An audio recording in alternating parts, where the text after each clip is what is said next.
কালবৈশাখীর ঘূর্ণিঝড়ে ব্যাপকভাবে ক্ষতিগ্রস্ত বাসগৃহ ও পোল্ট্রি মুরগির ফার্ম।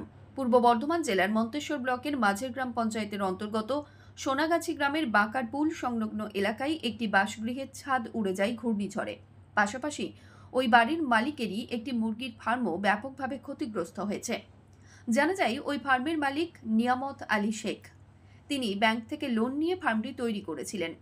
সোমবার রাতে ঘূর্ণিঝড়ে তার বাড়ির ছাদ উড়ে যায় একদিকে, অন্যদিকে ফার্মের বহু মুরগি মারা যায়। ব্যাপকভাবে ক্ষতিগ্রস্ত হয়েছে পরিবারটি। এমতাবস্থায় সরকারি সাহায্যের আর্জি জানিয়েছেন নিয়ামত আলী শেখ ও তার পরিবার। ফার্ম আমার বেরিয়েছে কালকে ঘূর্ণিঝড়ে এখানটায় বেরিয়েছে। শুধু স্রেফের ফার্মটার এখানেই ঘূর্ণিঝড়টা হয়েছে। একটু জোরে বলুন।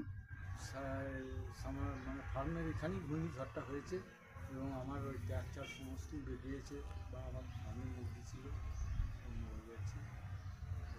কতগুলো মুরগি ছিল আনুমানিক? 1,000 ছিল। কোম্পানিকে আমি দিতে পেরেছি 1200 মতো, আর বাকি সব মরে গিয়েছে। তাহলে লোকসান করে কোম্পানিকে দিতে হলো? তো লোকসান করে কোম্পানিকে দিতে হয়েছে। এখন কি চাইছেন?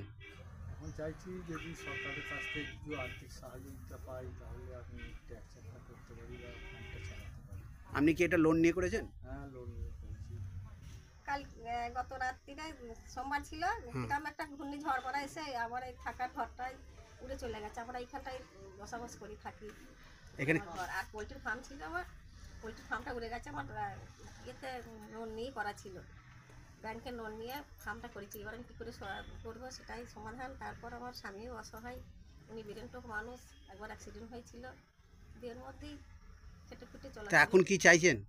এখন কোনো মানুষের সহযোগিতা চাচ্ছি, সরকারের সহযোগিতা চাচ্ছি। এটা কোন জায়গা?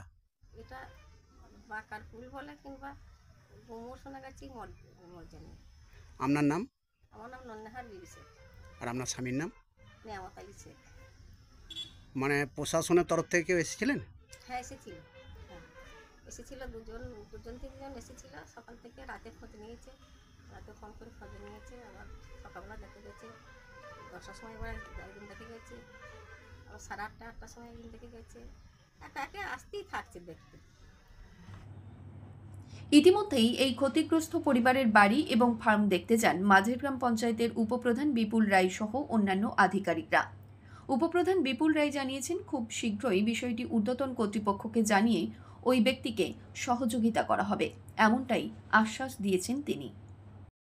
আজকে যে আপনি পরিদর্শনে গিয়েছিলেন একটি বাসগৃহ এবং পোলট্রির ফার্ম, মানে গতকাল ঘূর্ণিঝড়েতে উড়ে গেছে, তা আপনি কি দেখে এলেন এবং কি? আমাদের মাঝেগ্রাম পঞ্চায়েতের অন্তর্গত সোনাগাছি গ্রামে বাঁকারপুল সংলগ্ন এরিয়ায় একটা পোলট্রি ফার্ম ছিল। পোলট্রি ফার্ম নয়, শুধু বাসগৃহ সহ পোলট্রি ফার্ম। তো সেটা একদম সম্পূর্ণভাবে ক্ষতিগ্রস্ত হয়ে গেছে, ভেঙে পড়ে গেছে এবং খুবই দুস্থ অবস্থার মধ্যে, এবং অনেক মুরগিও মারা গেছে। আমার আনুমানিক অ্যাপ্রক্স খরচ 4 থেকে 5 লাখ টাকার মতো হবে। তো সিওরি রিপোর্ট আমাদের পাঠানোর কথা বলা হয়েছে, পাঠিয়েছি। উনি ব্লক প্রশাসন এবং সরকারের কাছে কিছু সাহায্যের আবেদন জানাচ্ছেন, তা আপনি কি? আমাদের ইমিডিয়েট আমরা তিরপলের কিছু ব্যবস্থা করতে হবে, আর আমরা এটা পাঠাই। এমনি তো বাসগৃহটা তো ক্ষতি হয়েছে, পোলট্রি ফার্মের জন্য তো আমাদের কিছু এরকম কিছু করার নেই। তবে বাসগৃহ যেহেতু ক্ষতি হয়েছে, আমাদের ব্যবস্থা করা সিএটি রিপোর্টে পাঠাই। আমাদের ব্লকের কথা বলেছি, দেখা যাক কী হয়। মৃত্যুঞ্জয় যশের রিপোর্ট, সংবাদ আজকে নিউজ।